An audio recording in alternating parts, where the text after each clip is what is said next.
Hillary Clinton says President Donald Trump's threat to pull out of the Iran nuclear accord is dangerous. Photo ReutersWashington Hillary Clinton says President Donald Trump's threat to pull out of the Iran nuclear accord is dangerous, and she suggests her former campaign opponent is undermining the validity of the United States' promises to other nations. Trump had accused Iran of violating the landmark 2015 accord, blaming the Iranians for a litany of sinister behaviour and hitting their main military wing with antiterror penalties. Trump, breaking his campaign pledge to rip up the agreement, did not pull the U.S. out or reimpose nuclear sanctions, though he left that option on the table.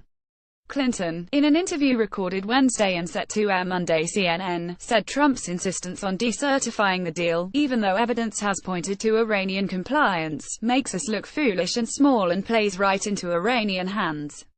That is bad not just on the merits for this particular situation, but it sends a message across the globe that America's word is not good, said Clinton, who spoke in advance of Trump's announcement 2 days later. We have different presidents, and this particular president is, I think, upending the kind of trust and credibility of the United States position and negotiation that is imperative to maintain. Clinton, who as Secretary of State for President Barack Obama began negotiations on the deal, did say Iran is engaging in other dangerous behavior. For now, Trump is tossing the issue to Congress and the other nations in the accord, telling lawmakers to toughen the law that governs U.S. participation and calling on the other parties to fix a series of deficiencies. Those include the scheduled expiration of key restrictions under sunset provisions that begin to kick in 2025, as well as the omission of provisions on ballistic missile testing and terrorism. The 2016 Democratic presidential nominee also denounced Trump's bellicose language toward North Korea, believing his verbal aggression has rattled American allies.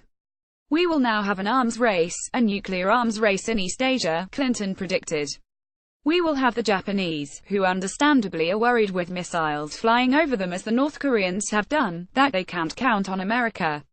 She stressed that a diplomatic solution was preferred, suggested the inflammatory rhetoric played into Kim Jong-un's hands, and bemoaned Trump's public undercutting of Secretary of State Rex Tillerson when he tweeted "Save your energy, Rex," after the nation's top diplomat had suggested negotiations. Diplomacy, preventing war, creating some deterrence is slow, hard-going, difficult work, said Clinton, who declined to answer when asked whether Tillerson should resign. And you can't have impulsive people or ideological people who basically say, well, we're done with you. Clinton, who recently released a book that recounts her election defeat to Trump, has been an aggressive critic of the president. The White House did not immediately return a request to respond to her comments.